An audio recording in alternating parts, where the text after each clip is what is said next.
Welcome to our channel and new video. তো আজকে চলে এলাম সরস্বতী পুজোর একটা ছোট্ট মিনি ব্লগ নিয়ে। তো চলো শুরু করা যাক। তো সকাল সকাল সরস্বতী পুজো একটা আলাদাই সকালটা ছিল, একটা ভালো লাগার ব্যাপার ছিল। তো সরস্বতী পুজো মানেই বাঙালির একটা ভ্যালেন্টাইন ডে বোঝাই যায়। তো সকাল সকাল বাড়িতে পুজো হয় ছোট্টখাটোভাবে, সরস্বতী পুজো। তো এখানে দেখো সরস্বতী ঠাকুর আছে এবং সকাল সকাল পুজোও হয়ে গেছে এবং আমি পুরো স্নান টান কমপ্লিট করে চলেও এসেছিলাম পুষ্পাঞ্জলি দিতে। তো পুষ্পাঞ্জলিও আমার কমপ্লিট হয়ে যায় এবং তাড়াতাড়ি একটা বেরোবারও তাড়া ছিল, যেহেতু বন্ধুদের সাথে বেরোবো এবং সবটাই তোমাদের সাথে শেয়ার করব। তোমরা ভিডিওটা কন্টিনিউ দেখতে থাকো এবং দেখো কি সুন্দর লাগছে, সব ঠাকুরগুলো কি সাজানো হয়েছিল খুব সুন্দরভাবে। তো এই যে দেখো বাইরে বেরিয়ে পড়েছি, আর বাইরে শুধুমাত্র ভিড়টা দেখো, প্রচুর জ্যাম লেগেছিল আর সবাই শুধু জোড়ায় জোড়ায়, শুধুমাত্র আমরাই সিঙ্গেল ঘুরছিলাম। তো দেখো রাস্তায় ভিড়, আর এটা ছিল হাই স্কুলের সামনে, প্রচণ্ড ভিড় ছিল। তো হাই স্কুলের ঠাকুর দেখা আমাদের কমপ্লিট হয়েও গেছে। এবার তারপরে পাশেই আর একটা স্কুল ছিল, তো আমরা সেখানে যাব, তো তারপর কলেজ যাব। তো এখানে আমরা গল্প টল্প করছিলাম আর কি। তো গল্প টল্প করার পর এখানে সবাইকে বললাম একটু হাই করে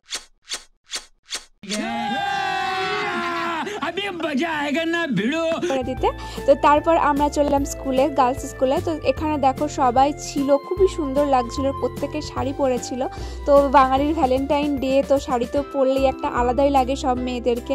তো তারপরে আমরা চলে আসি কলেজে, এবং কলেজে শুধু মানে সব জায়গাতেই ভিড়, কিন্তু কলেজে ভিড়টা একটু বেশিই লাগছিল আমার। তো কলেজে ভিড়টার জন্য প্রচণ্ড গরম লাগছিল এবং তাড়াতাড়ি আমরা ছবি ভিডিও যা ক্লিপিং নেওয়ার সব কিছু নিয়ে নেওয়ার পর আমরা চলে আসি একটা লস্যির দোকানে এবং সেখানে লস্যি নিয়ে নিই। আর আমার পাশে বসছিল অঙ্কিতা আর আনিকা, আমরা এদিকে বসেছিলাম দুজন আর ওরা সামনে বসেছিল। তো তারপর এক গ্লাস লস্যি নিয়ে নিই। আর এ দেখো আমি একটা খেতে পারিনি বলে ওটা শেষ করে দিচ্ছে।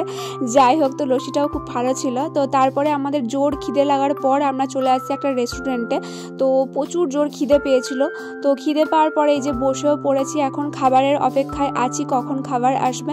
তো তারপর আমরা দুজন গল্প করছিলাম, তিনজন গল্প করছিলাম এবং সামনে ওরা ছিল, ওদের সাথেও গল্প করছিলাম এবং অনেক কিছু মানে কথাবার্তা বলছিলাম। আর অঙ্কি বলছিল এটা ভিডিও কি হচ্ছে। তো তারপর এরকম ওকে ডেকেই যাচ্ছি আর ও অন্যমনস্ক হয়ে আছে, ওর প্রচুর খিদে পেয়েছে, ওকে বোঝাই যাচ্ছে। তো তারপর দেখো আমরা থালি অর্ডার করেছিলাম, থালি চলেও আসে আর এখানে অনেক কিছু ছিল, তো খুবই ভালো লাগছিল আর কি। আর এটা ছিল, আমরা পনির নিয়েছিলাম আর মাটন আর চিকেনও ছিল এখানে। তো খুবই সুন্দর ছিল, এখানকার খাবার খুবই টেস্টিও ছিল। তো গাইস ভিডিওটা আমি এই অবধি বলবো। তো চলো, তোমাদের ভিডিওটা কেমন লাগলো তোমরা অবশ্যই জানিও। আবার পরের নেক্সট ভিডিওতে দেখা হবে। তো চলো, টাটা।